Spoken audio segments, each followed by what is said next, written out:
Assalamualaikum warahmatullahi wabarakatuh. Halo, apa kabar seluruh siswa-siswi SMA Setia Budi Sumeriat, khususnya untuk siswa-siswi kelas 10 MIPA 1 sampai 3 dan juga kelas 10 IBB. Nah, dalam kesempatan video pembelajaran materi kali ini, izinkan Bapak untuk menyampaikan pembelajaran bahasa dan sastra Indonesia, yaitu materi tentang cerita rakyat. Tidak perlu berlama-lama, mari kita mulai pembelajaran tentang cerita rakyat. Mari kita simak pengertian dari cerita rakyat.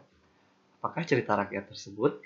Cerita rakyat adalah cerita yang berkembang di setiap daerah dan menceritakan asal-usul atau legenda yang terjadi di suatu daerah. Cerita yang berasal dari masyarakat dan berkembang dalam masyarakat. Cerita rakyat merupakan bagian dari dongeng. Dan juga cerita rakyat adalah suatu yang biasanya disampaikan dengan cara lisan dan sudah berkembang secara turun-temurun. Sehingga banyak yang mengatakan bahwa cerita rakyat adalah suatu bentuk dari sastra lisan. Pada umumnya, pembuatan dari cerita rakyat tersebut tidak diketahui identitas dari pengarangnya. Nah, mari kita bahas tentang ciri-ciri cerita rakyat. Yang pertama, cerita rakyat disampaikan secara lisan, ya, seperti yang telah kita bahas di slide sebelumnya. Menurut pengertiannya juga, cerita rakyat adalah karya sastra lisan. Maksud di sini adalah disampaikan secara lisan atau secara verbal dari mulut ke mulut.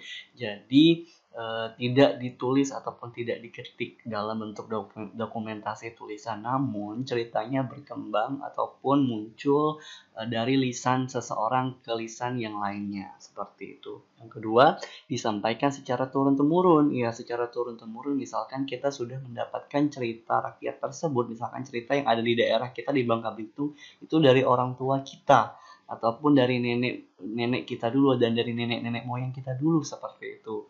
Ya, disampaikan secara turun-temurun tanpa ada dokumentasi tulisan. Yang ketiga, tidak diketahui siapa pertama kali membuatnya ataupun pengarang cerita tersebut. Jadi memang anonim, ya. Untuk cerita rakyat sendiri, ciri-cirinya yang paling jelas adalah tidak ada pengarang. Jadi cerita ini memang timbul di masyarakat secara turun-temurun yang memang disampaikan secara verbal ataupun lisan. Yang keempat, kaya akan nilai-nilai luhur. Jadi biasanya karena dia identik dengan cerita rakyat yang ada di daerah tersebut, maka adat istiadat, kebudayaan, tradisi itu tidak akan jauh lari dari yang namanya cerita rakyat ataupun melekat dari unsur cerita rakyat tersebut. Jadi mengapa disebut dengan kaya akan nilai-nilai luhur? Karena memang diceritakan secara turun-temurun sehingga orang-orang setelahnya akan mengetahui bagaimana situasi terdahulu pada masa yang lebih lama dibandingkan orang yang hidup pada masa sekarang. Yang kelima, bersifat tradisional. Jelas bersifat tradisional atau yaitu adalah bersifat sangat adat istiadat ataupun tidak modern, ya. Jadi sifatnya memang karena dia zaman dahulu, jadi bersifat sesuai dengan kearifan lokal yang ada pada suatu daerah tersebut, yang dimana cerita rakyat tersebut berkembang. Keenam, memiliki variasi dan banyak versi. Kenapa memiliki variasi dan banyak versi? Biasanya, seperti contoh dari cerita rakyat Nusantara, bawang putih dan bawang merah, itu mempunyai banyak versi di setiap daerahnya. Ada yang menceritakan misalkan konfliknya berbeda dengan daerah yang lainnya. Karena dia disampaikan secara lisan tersebut dan turun-temurun dari mulut ke mulut, sehingga tidak ada pendokumentasian tulisan, tidak ada keabsahan bagaimana cerita rakyat tersebut memang sebenarnya terjadi pada zaman dahulu. Yang ketujuh, yaitu mempunyai bentuk-bentuk klise dalam susunan atau cara mengungkapkannya. Jadi maksudnya di sini bentuk-bentuknya klise itu adalah sudah bisa kita tebak biasanya cerita-cerita rakyat tersebut akan berakhir seperti apa. Biasanya yang baik akan mendapatkan kebahagiaan, akan menuai kebahagiaan. Yang jahat seperti bawang putih bawang merah akan mendapatkan apa yang dia tuai tersebut. Jadi ketika kita ada nilai pesan moral, ya, di situ pesan moral, pesan agama, banyak sekali pesan-pesan yang disampaikan dari cerita rakyat di mana mengajarkan kita untuk selalu berbuat kebaikan. Biasanya seperti itu, sehingga mempunyai bentuk-bentuk klise. Atau sudah bisa kita tebak bagaimana ending ataupun alur ceritanya. Selanjutnya mari kita bahas tentang fungsi cerita rakyat. Nah, fungsi cerita rakyat sendiri dari kita bahas terlebih dahulu dari sarana hiburan, yaitu fungsi cerita rakyat yaitu untuk mendengarkan cerita rakyat seperti dongeng, mite, ataupun legenda. Kita seakan-akan diajak berkelana ke alam lain yang tidak kita jumpai dalam pengalaman hidup sehari-hari. Jelas ya, berbeda sekali antara kehidupan sekarang dan juga kehidupan yang terdahulu.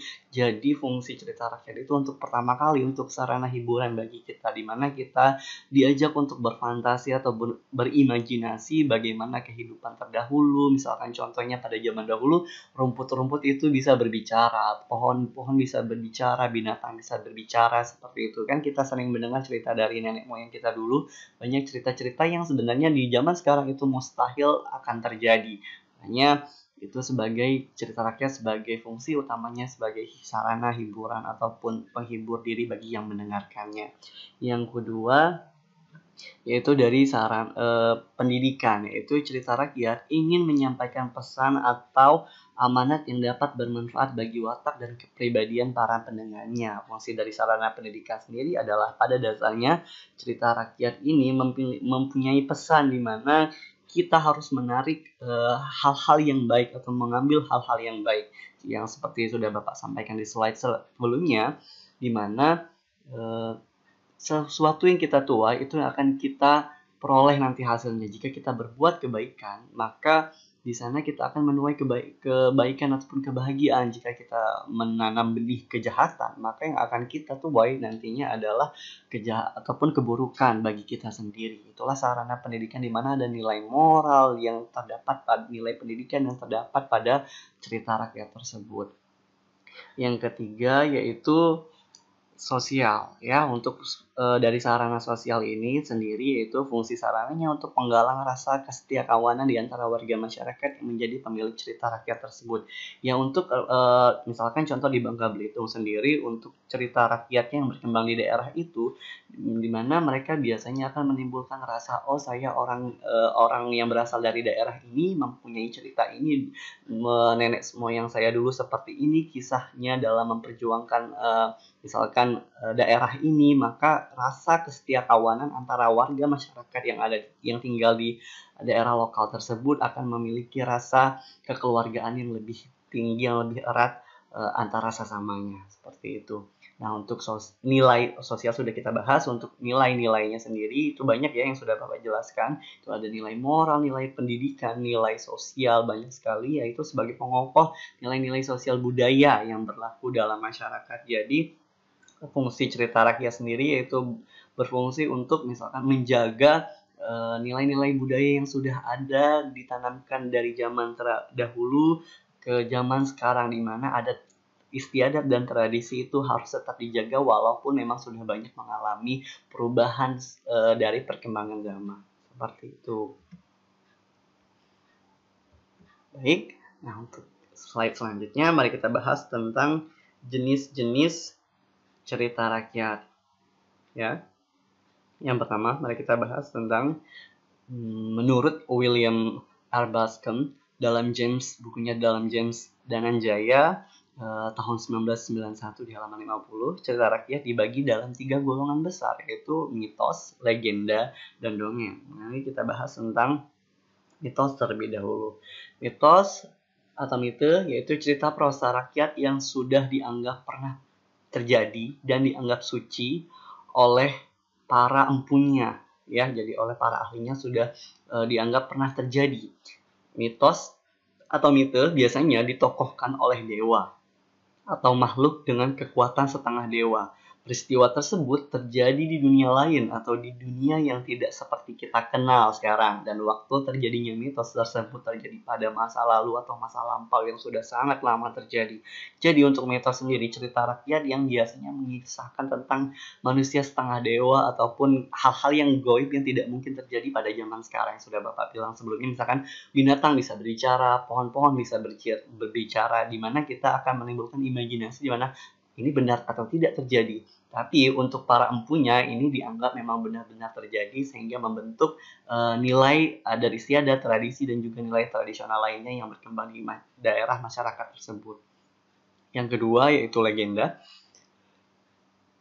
Legenda dianggap pada dulu kala pernah terjadi, tetapi tidak dianggap suci. Beda dengan mitos ya. Kalau mitos itu dianggap suci, itu menyangkut paut dengan hal-hal kedewaan. Tapi kalau legenda itu tidak. Ya, legenda diperankan oleh tokoh-tokoh manusia, meskipun ada yang memiliki sifat-sifat yang luar biasa, dan ada banyak juga yang sering dibantu oleh makhluk-makhluk gaib, ajaib, tetapi tempat terjadinya legenda tersebut berada di dunia yang kita kenal dan waktu terjadinya juga belum terlalu lama. Jadi bedanya kalau mitos sama legenda itu berbeda ya. Jadi lebih mengedepankan aspek tempat. Kalau di legenda itu memang terjadi di tempat yang kita kenal di dunia, bukan di misalkan di kayangan ataupun di dunia air seperti itu. Beda seperti mitos. Kalau legenda ini yang memang menceritakan bagaimana misalkan legenda Banyuwangi, legenda Bangka Belitung, misalkan cerita asal-usul Bangka Belitung seperti itu. Ya, memang benar-benar terjadi di tempat yang kita kenal dan tidak dianggap suci. Yang ketiga yaitu dongeng. Dongeng yaitu prosa rakyat yang dianggap benar-benar terjadi atau nyata, yang dianggap oleh empunya. Dongeng atau cerita rakyat tersebut tidak terkait oleh tempat ataupun waktu. Ya, jadi kalau dongeng itu memang biasanya tidak mengedepankan aspek tempat maupun waktu, namun oleh para empunya dianggap benar-benar terjadi, tidak memiliki kesakralan atau kesucian, beda seperti mitos dan juga legenda. Seperti itu. Baik, mari silakan dengarkan tugasnya, yaitu carilah satu cerita rakyat yang ada di Indonesia, kemudian kalian tulis di kertas HVS. Jadi cari cerita apa saja ya, boleh dari Bangka Belitung, boleh dari Pulau Sumatera, Pulau Jawa, Pulau Kalimantan, Sulawesi, Papua, dan lainnya. Boleh, silakan cari satu cerita, kemudian kalian tulis di kertas HVS.